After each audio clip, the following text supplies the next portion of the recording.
No today to felonious absconders. When the officer tells you to drop the gun or you'll get shot, he means it.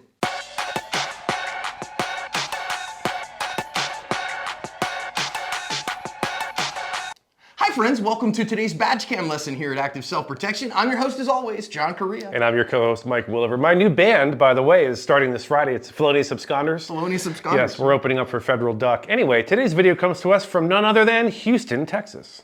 BakerTargets.com is where I get the targets you see me shoot all the time on Active Self-Protection Extra.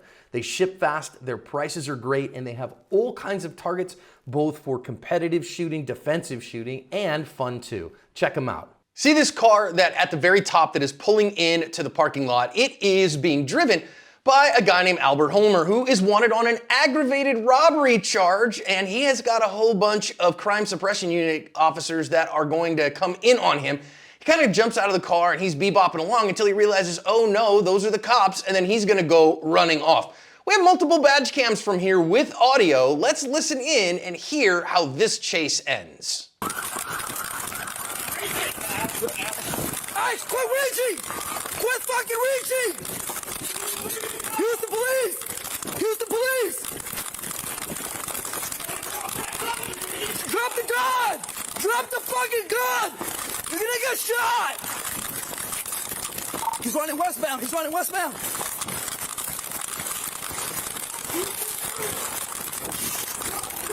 Drop the fucking gun! Drop the fucking gun!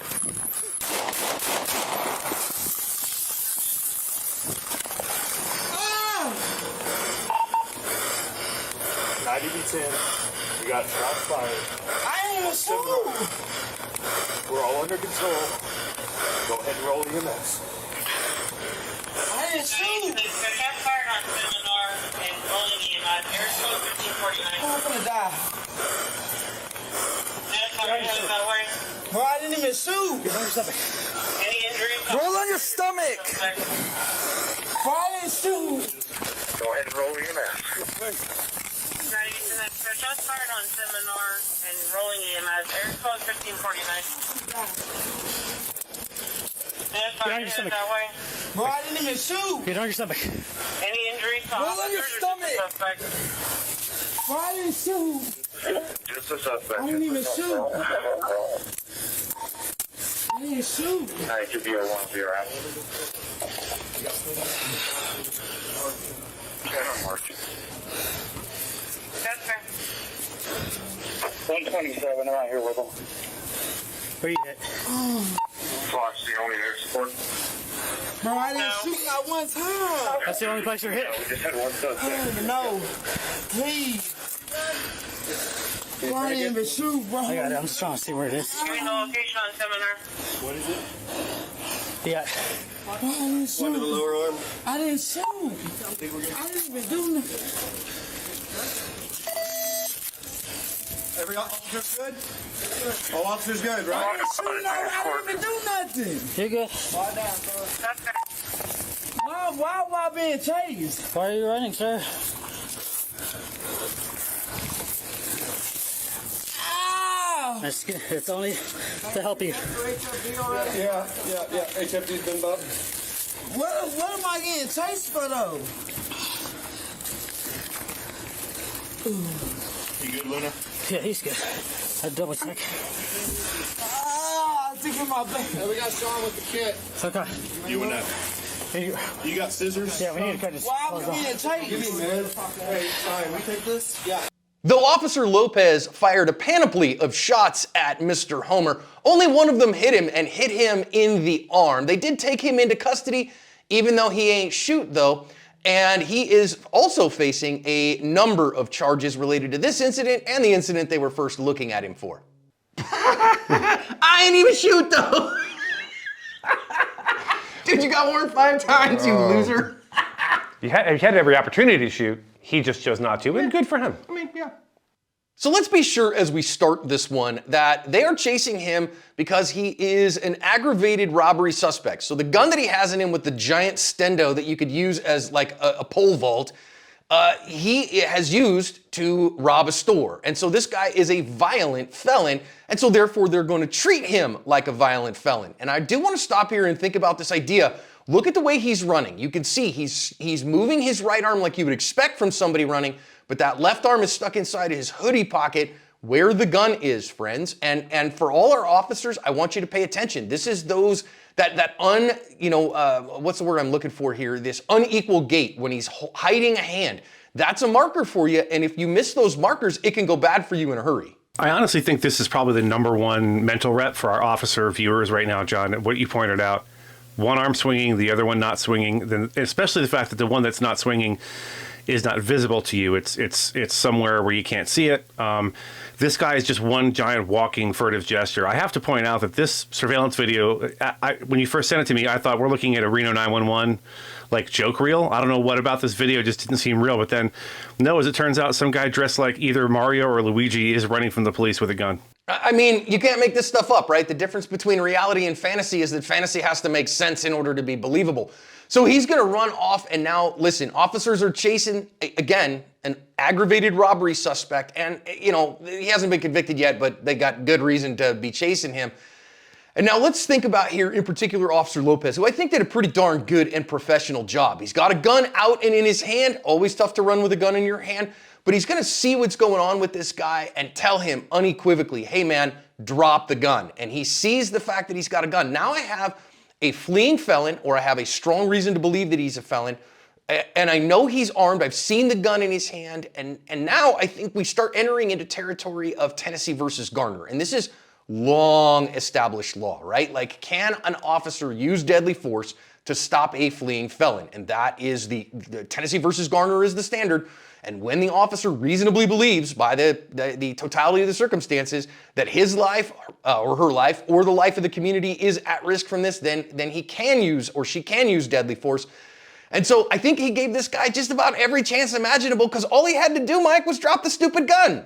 100% agreed. You know, one of the things I like to talk about frequently, John, is that an officer, a deputy, needs to know that what he or she is doing is legal. It's within policy. So there's certain core aspects of the law you have to have sort of memorized in that cranial vault, as it were. You're not expected to know, you know, the city ordinance for parking with your left wheel to curb by heart. That's not that important. You can look that up. You're not in a hurry. When it comes to doing your job in a situation like this, where can I, should I, must I shoot this person? Must I use deadly force? You've got to know, and it appears to me Officer Lopez knew his stuff and knew what he could and couldn't do. That is such a critical thing, because if you're not sure and you're on that sort of shaky legal ground, you might hesitate, and you might hesitate and get somebody, you know, hurt or killed, which you definitely don't want to do. Yeah, and listen, I really think that I love what you said, Mike, about can I, should I, and must I. And at this particular point, he might be in the can I, phase, but you never want to shoot somebody because you can, only because you absolutely have to. And so he's given him every opportunity here because he has that time. So he's like, look, that guy needs to drop the gun. Of course, my advice to all fleeing felons, just drop the gun, right? Just drop it and keep on trucking. If you think you can get away, if you think that, your Heelys are better off than the cops with all their radios, go for it. But drop the gun, otherwise you're going to get shot.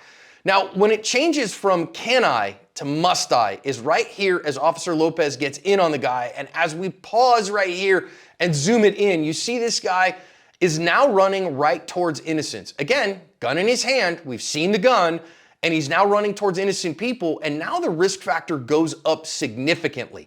And listen, not only here do you probably move that factor up to, no, I really need to shoot this guy at this point, because otherwise that person and the rest of the people here are at extreme risk, but holy cow, is your marksmanship at utter and extreme need right now, because otherwise you're endangering people. It's insanely important, John. We talk about marksmanship versus sort of combat shooting. Marksmanship, when we usually refer to marksmanship, we're talking about, getting around exactly where it needs to be. But usually that's under a controlled setting on a range, and there's not a lot of stress and there's not a lot of consequence if you miss by a little bit on a square range.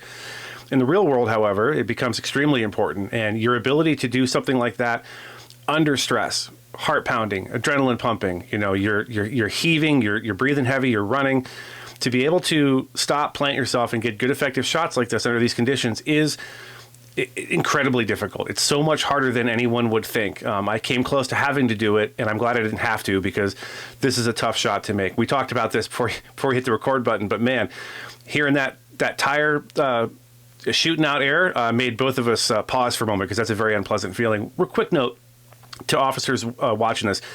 How many times did I in my career get out and have to jump after a bad guy who ran from his car? I lost track. And the vast majority of those times, they were not armed. The vast majority of those times, they were just running to get away. But if you are in a foot pursuit, of someone that's dangerous, officers, please bear in mind it could go bad. This pursuit is the new one. It's not the last one or the past 10 you did. So pay attention and watch the hands. And also, I want to recommend here, right? So Officer Lopez, I think, did a pretty darn good job. Notice he is still really running pretty hard when he's taking shots at this guy. And I'm going to say I know very few people who can get actual good hits, especially at these kinds of distances. He looks like he's about 10, 12, 15 yards away.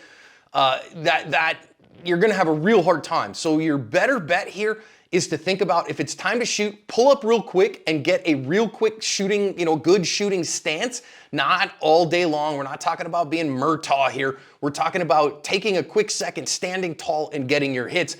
Because those misses, I don't know who's in that minivan, but anybody that's in that minivan, the only safe direction to point this gun right now is at the perp, and that includes for sure the second that the bullet leaves the muzzle. I also do love here that Officer Lopez comes around the corner. This guy has finally dropped the gun. And I'm gonna guess that Officer Lopez saw that, and that's why he stopped shooting. We can see that on camera. I will say, to make sure, that just because we can see it on camera doesn't mean the officer could have seen it, because of the difference between what the camera sees and what your eyes see, right? Foveal vision is a very narrow band. But given that it looks to me, because he didn't shoot him anymore, that he did see it, excellent job of seeing the important things and stopping shooting and controlling that predator drive. I think that shows real professionalism. 100%. I think it's really important to reiterate what you just said there, John. At any given point in an incident, you could be justified in pulling the trigger or employing any kind of deadly force for that matter. That is a moment-by-moment condition that you're in. The ability to, or the necessity to, deploy deadly force, to shoot or whatever, hit somebody with a car, whatever you have to do to stop the threat, is moment by moment. Literally 1 second, you're in a absolutely must-shoot situation. 1 second later, you're in a cannot under any circumstances shoot.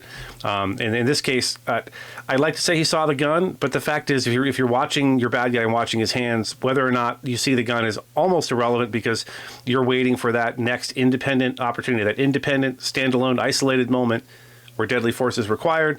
And whether or not he saw the gun, I don't know, but he could clearly see didn't need to shoot anymore, so he stopped, which is what we want to see. And I think officers do this every day, right? And I think that sometimes people get sucked in a little bit by the media, but instead what we see here is we see a very professional officer. Now, stops him here. Let's get him into custody here. Let's do the things that we need to do here. And that includes the medical care. Now, okay, they're going to get him the medical care that he needs in this particular case once they get him into custody. And I think, first of all, Mike, absolutely hilarious. I ain't even shoot.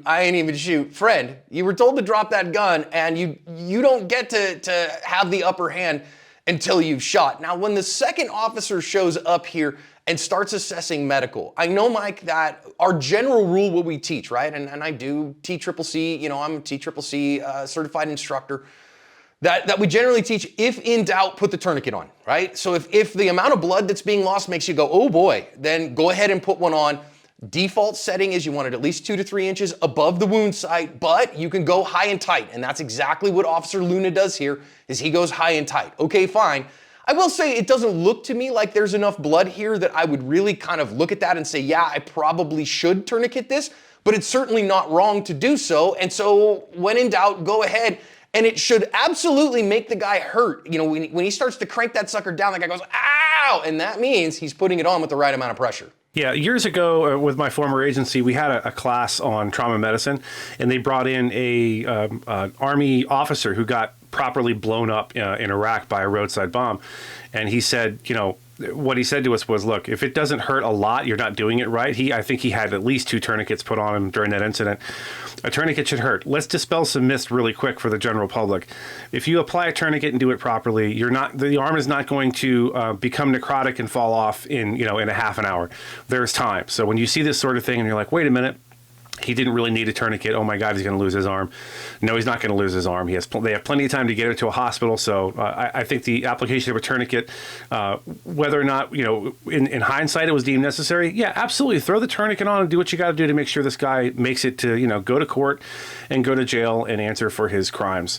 John, at the end of the day, these are the kind of officers we want to see. These guys are locked on. They're meat-eating crime fighters. They're getting after it, looking for bad guys. That's exactly what I want to see. A quick note to bad guys out there. If you are going to commit felonies, run from the police. As John said, don't run with a gun, drop it. And number two, try to wear something that doesn't stand out so very much that no one could possibly mistake you for anybody but who you are, a scumbag criminal. Folks, these officers did a fantastic job and covered their ass.